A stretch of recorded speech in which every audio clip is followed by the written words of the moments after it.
জ্যোতি বসুর বাড়ি বাংলাদেশ, এদেশে এসে হলো স্বদেশী।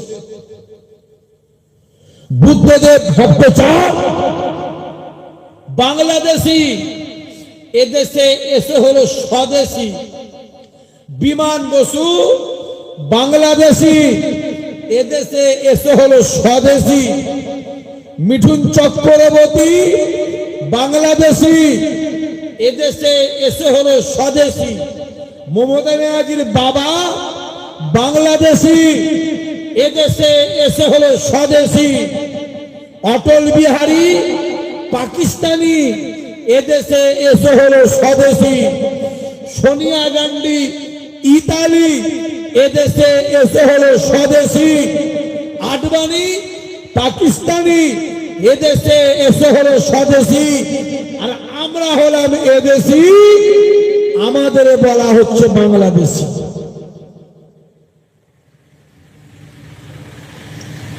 কথা মাথায় ঢুকছে না ঢুকে নেই, ছোট্ট করে মাথায় রাখতে হবে। ভারত স্বাধীনের সময় গোটা ভারতবর্ষে কিছু কম বেশি 94,000 মানুষ শহীদ হয়েছিল। তার ভিতরে 64,000 মুসলমান ঘরের ছেলে ছিল। চিল্লে বলতে পারলে না? আরো জোরে হবে না? আমাদের ঘরে সব বুঝাতে হবে। দেখতে পাচ্ছ কি চলছে? ডান দিকে তাকাও, মুসলমান মার খায়। বাম দিকে তাকাও, মুসলমান মার খায়। সামনে পিছনে যেদিকে তাকাবে একটাই চিত্র, মুসলমান মারো, মুসলমানকে ছোট করো, মুসলমানের সম্মানে আঘাত করো। ক্যানিং এ চলে যাও, ক্যানিং এ তাল দিতে দিনের বেলা একটা মুসলমান ছেলেকে পিটিয়ে পিটিয়ে মেরে দেওয়া হলো। খবরটা জানা আছে না? নেই? কথা বলো না কেন ছেলেগুলো? মোবাইল খোলে, দুর্গাপুরে গরু ব্যাপারী গুলোকে বৈধ কাগজপত্র থাকা সত্ত্বেও গাড়িটা ভেঙে দেওয়া হলো, গরুগুলোকে জঙ্গলে ছেড়ে দেওয়া হলো। মুরব্বী মুরব্বী মুরব্বী বাপগুলোকে দাঁড়ি ধরে ধরে চর মারা হলো। মনে আছে না? কথা বলে না কেন ছেলেগুলো? কথা বলে না কেন?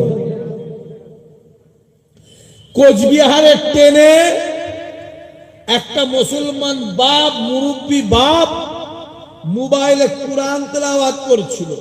একটা মহিলা এসে বলল, তুই আমার ফোড়ো করিস বলে দাঁড়ি ধরে চর। মনে আছে? কাকদ্বীপের ট্রেন থেকে মুসলমান ছেলেকে ফেলে দেওয়া হলো। কথা বুঝে যাচ্ছে না? যাই না। অশোকনগরে মসজিদের মাইকটা খুলে দেওয়া হলো। হাবড়ার কবরস্থানের দেয়ালটা ভেঙে দিয়ে জোর করে কবরের জমি খানিকটা দখল করে দেওয়া হলো। দেগঙ্গার কথা বোঝা যাচ্ছে না? যায়নি? আমি বেশি বলতে পারবো না, আমার অসুবিধা আছে। আমি বেশি বলতে পারবো না। জ্ঞানী যারা, বোঝে তারা শুধু ইশারা।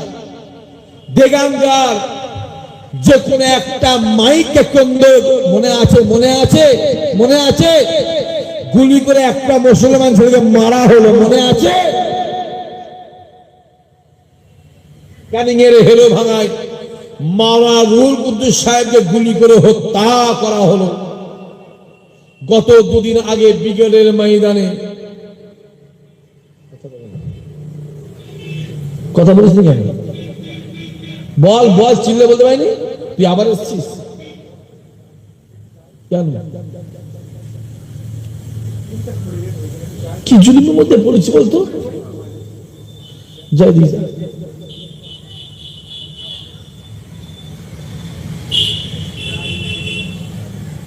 মনে আছে ব্রিগেডের ময়দান? না মনে নেই? ব্রিগেডের ময়দানে কোন একটা অনুষ্ঠানে প্যাটিস বিক্রি হিসাবে প্যাটিস বুঝতে পারি, চিকেন প্যাটিস খেয়ে ফুটিয়ে দিচ্ছে গরুর গোশ আর চিকেন নিয়ে মারামারি করছে। হ্যাঁ, ওরা যদি গরুর গোশ না খেত আমাদের এই 300 টাকা কিলো কিনতে হতো। হ্যাঁ, তোরা খাচ্ছি কেন তোর লজ্জা করে না? বিহায়া কোথায় করে? ভারতবর্ষে 8টা গরু কোম্পানি আছে, এদেশের গোশকে বিদেশে রপ্তানি করা হয়। তার মধ্যে 7টা হলো ওদের আর 1টা হলো, কথা বলে না, আমাদের। সব থেকে কম তেজিটা আমাদের আর তেজিগুলো ওদের। প্যাটিস বিক্রি করার জন্য মুসলমান হওয়ার কারণে তাকে মারা হলো। চলে যাও হরিণঘাটায়। হরিণঘাটায় একটা নেতা, সে সুপ্রিম করে কেস করেছে ভারতবর্ষ থেকে মুসলমানদের কুরআন শরীফটাকে ব্যান করতে হবে। ওর জানা আছে কুরআন শরীফ মুসলমানদের আলমারিতে থাকে না, কুরআন শরীফ মুসলমানদের বাক্সে থাকে না, কুরআন শরীফ মুসলমানদের দিলের ভিতরে থাকে। চিল্লা বলতে পারে না? আরো ধরে বলতে পারোনি? ভাটপাড়ায় চলে যাবে অর্জুন সিং, মনে আছে? ওই বেঈমানটা বলেছে মুসলমানরা রেপ করলে মুসলমানদের আল্লাহ খুশি হয়। চিল্লে নওয়াজুবিল্লাহ বলে তো সবাই, মুখ থেকে আওয়াজ বেরোয় রে, জোরে বলো। পৃথিবীর জমিনে 4,500 ধর্ম আছে, একমাত্র ইসলাম ধর্মে আছে, অন্য কোন ধর্মে নেই।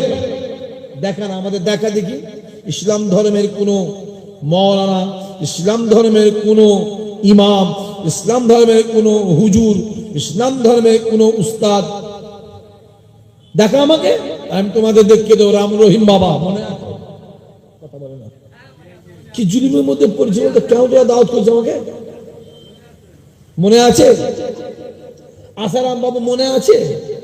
কথা বলে আছে না? নাই 50 খানা দেখিয়ে দেবো, 50 খানা।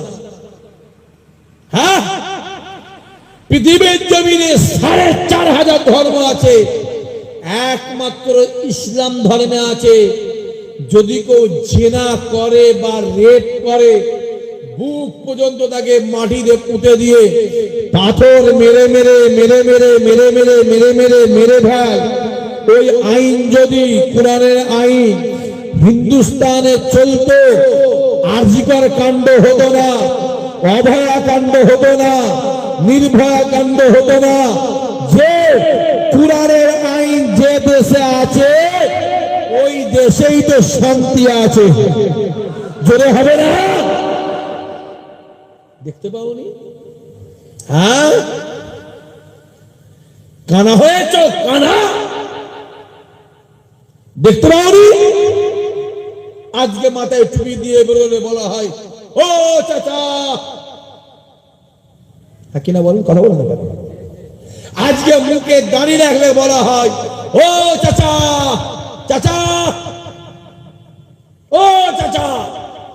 আমি তো বলবো দাঁড়িয়ে রেখে যদি চাচা হয় আর পাঞ্জাবি পরলে যদি চাচা হয়, আমিও বলবো ভারতের প্রধানমন্ত্রী মিস্টার দামোদর নরেন্দ্র মোদীর মুখে দাঁড়িয়ে আছে না নাই? বলে আছে না নাই? উনি তাহলে কত নম্বর চাচা? 1044।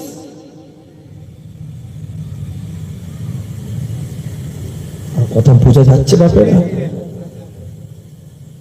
পাঞ্জাবি পড়লে যদি চাচা হয়, বিশ্বকবি রবীন্দ্রনাথ ঠাকুরের গায়ে পাঞ্জাবি আছে না? কথা বলে, তাহলে উনি কত নম্বর চাচা? 3015।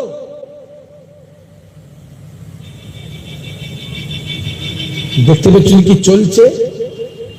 একবার চোখগুলো খুলে দেখো না, ওয়াজ কি হবে? আমি একবার কানে হাত তুলবো, এক্ষুনি 2 ঘন্টা কেটে যাবে, মেরে পুঁতে ফেলছে। দুদিন পরে রাস্তায় বেরোতে পারবি, দিনটা সামনে আসছে, লিখে রেখে দাও আমার নাম দিয়ে, ডেট দিয়ে। তোর সামনে তোর মেয়ের হাত ধরে টেনে নিয়ে যাবে, তোর সামনে তোর বোনের হাত ধরে টেনে নিয়ে যাবে, তোর সামনে তোর বিবির হাত ধরে টেনে নিয়ে যাবে। তুই কিচ্ছু করতে পারবি না, দাঁড়িয়ে হাউ হাউ করে কাঁদবি, কেঁদে কেঁদে কেঁদে চোখের পানি শেষ হয়ে যাবে, চোখের কোণ থেকে রক্ত বেরোবে, মুছাবার লোক পাবিনি। দিনটা সামনে আসছে, আবার ঘাটছিস, ছুঁড়ে ফেলে দেয়, বলছে জুলুম করছে। এই কমিটির ছেলেকে আছে, বন্ধ করতে বলতে পারে, বন্ধ করতে পারে না, পালাপারে না, বলেছি বন্ধ করতে পারলে ঘরে।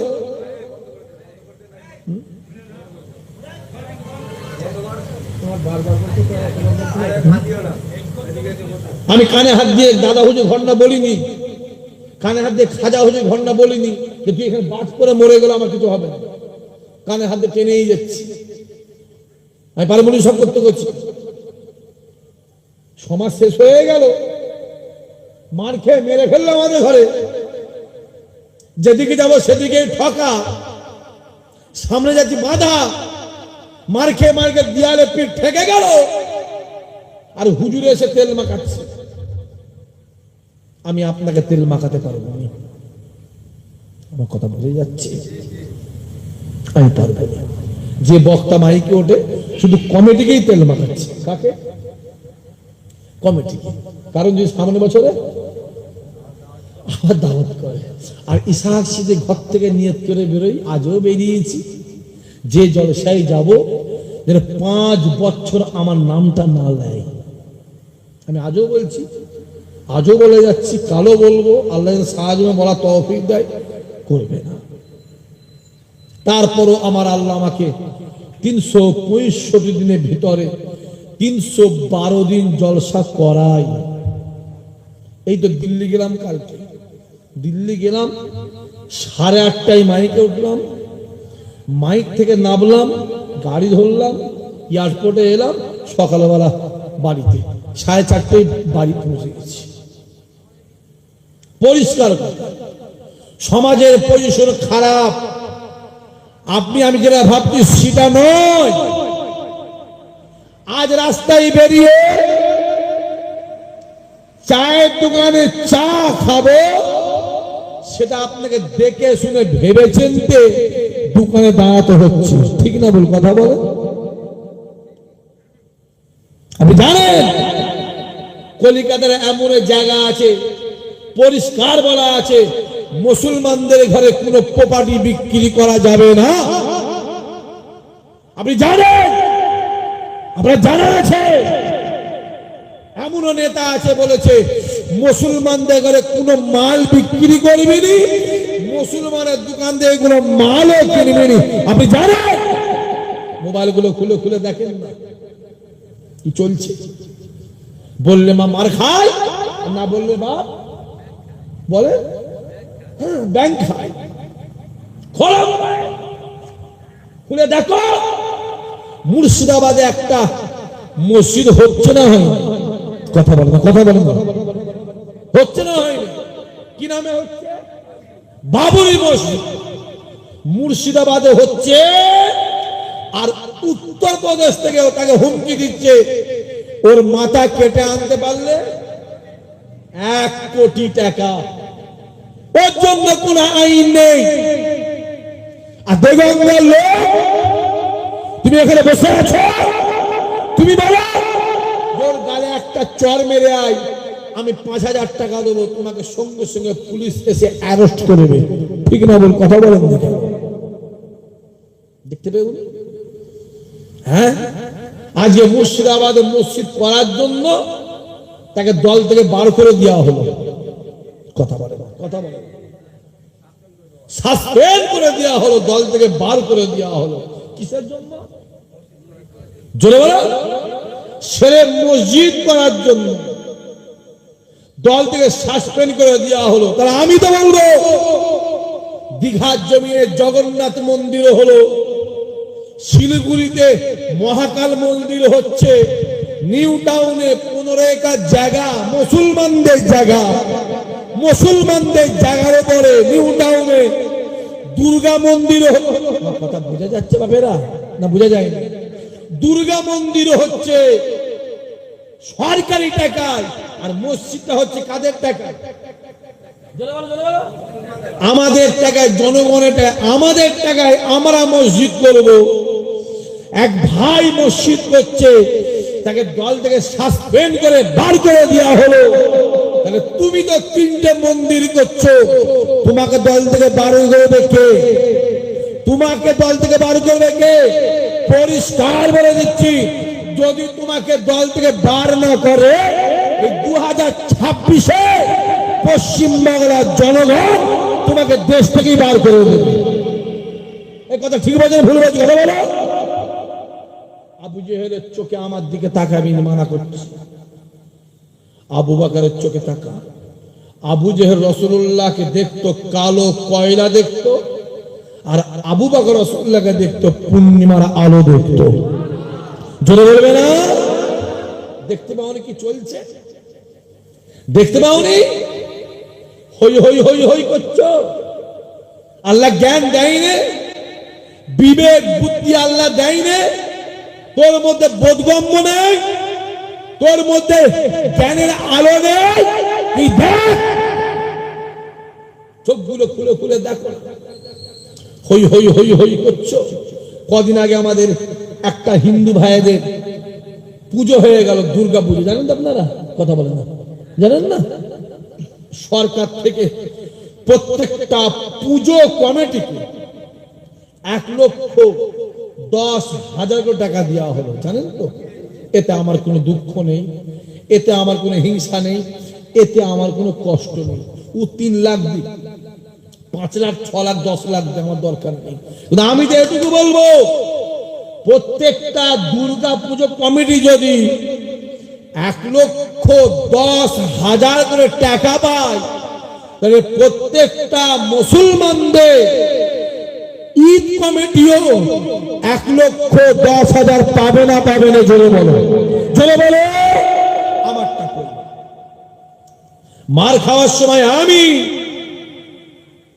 প্যান্ডেল বাঁধার সময় আমি, জ্যৈষ্ঠ মাসে মাঠ ভরাবার সময় আমি, বোম বাঁধবার সময় আমি, বোম ছোড়ার সময় আমি, মরবো আমি, আর মারবো আমি, আর বিরিয়ানি খাবে তুমি।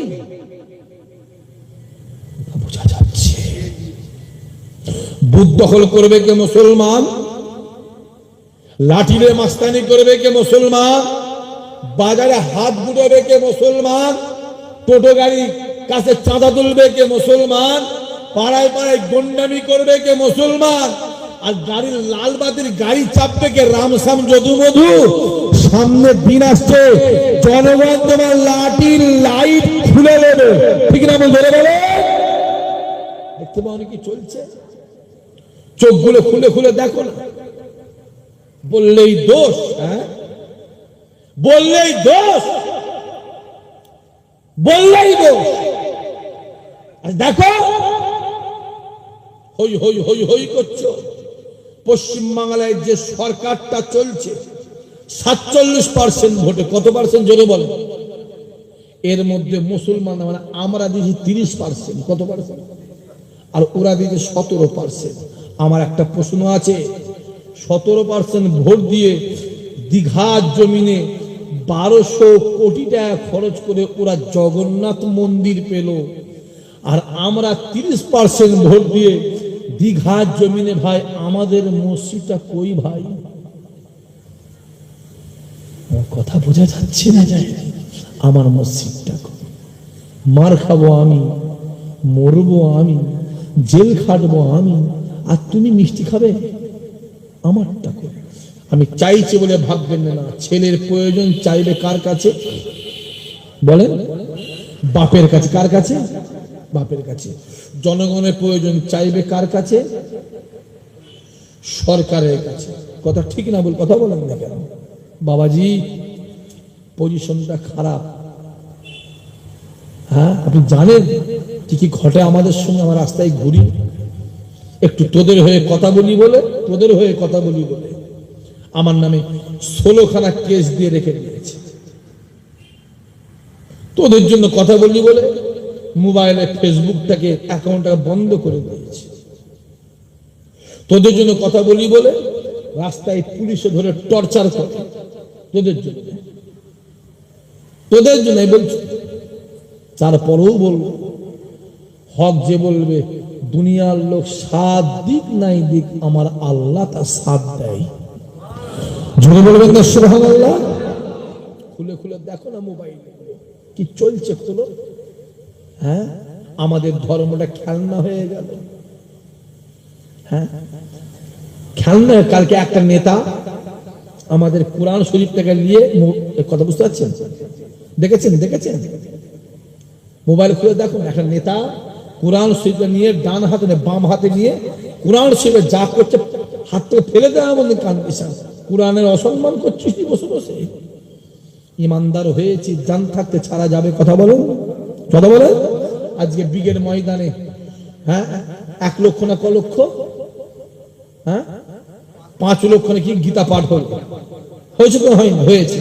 আমিও তো দাবি করবো ব্রিগেড ময়দানে আমরা 5 লক্ষ লোক হলে কোরআন তেলাওয়াত করবো। কথা বলে না আমার দাবিটা ঠিক না? কথা বলো। তোমরা যদি ব্রিগেড ময়দানে গীতা পাঠ করতে পারো, তাহলে আমরাও কোরআন পাঠ করতে পারি না?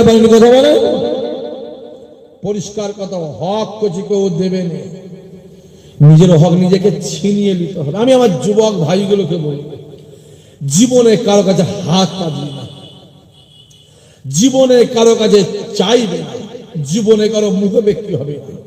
যেটা প্রয়োজন হবে রাতের অন্ধকার আমার আল্লাহ পাককে বলবে, আমার আল্লাহ তোমার মনে আশাকে পুরা করে দেবে। জোরে হবে না? ওই কোথা ঘুরছে ছেলে, কার পিছনে ঘুরছিস? কোন বিড়িখোরের পিছনে ঘুরছো? হ্যাঁ, কোন মাতালের পিছনে ঘুরছো? যদি ঘোরার দরকার হয় নবী খানদানের পিছনে ঘোরো। আমার আল্লাহ রাসূলুল্লাহর ওসিলায় আমার আল্লাহ তোমাকে আমাকে হেদায়েত দিয়ে দেবে। জোরে বলবে না? মাথায় রাখতে হবে, দুনিয়াতে তোমার যার সঙ্গে মহব্বত ভালোবাসা থাকবে, কিয়ামতে তার সঙ্গে হাসন নাসর হবে। যদি দুনিয়াতে বিড়িখোর, মাতাল, সুদখোর, হারামখোর, বেনামাজি, জোচ্চোর, চিটিংবাজ এদের সঙ্গে মহব্বত থাকে, কিয়ামতে ওদের সঙ্গে হাসন নাসর হবে। আর দুনিয়া যদি নামাজি, রোজাদার, আল্লাহওয়ালা, হাফেজ সাহেব, হাজি সাহেব, পীরের আওলাদ, পীরের সঙ্গে মহব্বত থাকে, কিয়ামতে আল্লাহ ওদের সঙ্গে হাসন নাসর করে ওদের সঙ্গে আমাকে আল্লাহ তোমাকে আল্লাহ দয়া জান্নাত দেবে। জোরে হবে না? নিজেরা ডিসাইড করো কার পিছনে ঘুরবে, নিজেরা ভাবো। আল্লাহ জ্ঞান দিয়েছে, বুদ্ধি দিয়েছে। আল্লাহ নবী আমার, রাতের অন্ধকারে আল্লাহ নবী আমার কাবা শরীফের জমিনটা ছেড়ে দিয়ে, নিজের বাড়িটা ছেড়ে দিয়ে, হুজরাখানা ছেড়ে দিয়ে, 1 পা 2 পা করে একটা ফাঁকা মরুভূমি ময়দানে গিয়ে খেজুর গাছের নিচে দাঁড়িয়ে আল্লাহ পাকের আসমানের দিকে তাকিয়ে জোর জোর চিল্লে ডাক দেয়, আয় রব্বুল আলামিন আল্লাহ, আয় রব্বুল আলামিন আল্লাহ, আমি মুহাম্মদ আল্লাহ, ও রব্বুল আলামিন আল্লাহ, এই মক্কা জমিনে আমি কালেমার দাওয়াত দে, আমি কোরআনের দাওয়াত দে, আমি ওয়াহদানিয়াতের দাওয়াত দে। আয় রব্বুল আলামিন আল্লাহ, আমার কথা কেউ শোনে না আল্লাহ, আমার কাছে কেউ আসে না আল্লাহ, আমার কথা কেউ শোনে না আল্লাহ, আমার কাছে কেউ আসে না। আমি যার কাছে যাই সে উঠে চলে যায়। আল্লাহ তুমি আমায় বলে দাও, আমি মুহাম্মদ কার কাছে কালেমার দাওয়াত দেবো, কার কাছে কোরআনের দাওয়াত দেবো, কার কাছে ওয়াহদানিয়াতের দাওয়াত দেবো। এই যুবকেরা, আল্লাহ নবী আমার যা করে কাঁদে। নবীর কান্না আমার আল্লাহ সহ্য করতে পারে না। আসমানে দরওয়াজা খুলে যায়, আওয়াজ আসতে লাগে, আয় আমার হাবিব রে, আপনি কাঁদবেন না আমি আল্লাহ জানিয়ে দিলাম ওই দুনিয়া জমিনে ওই মক্কা জমিনে আপনি কালেমার দাওয়াত দেবে, কোরআনের দাওয়াত দেবে, ওয়াহদানিয়াতের দাওয়াত দেবে। আমি আল্লাহ জানিয়ে দিলাম আপনার কাছে কেউ আসুক আর নাই আসুক, আপনার কথা কেউ শুনুক আর নাই শুনুক, আমি আল্লাহ জানিয়ে দিলাম আমি দুনিয়ার জমিনে বলবো আরে আমি আল্লাহ আর সে বসে বসে আপনার কথা শুনবো। আরো জোরে হবে না? আরো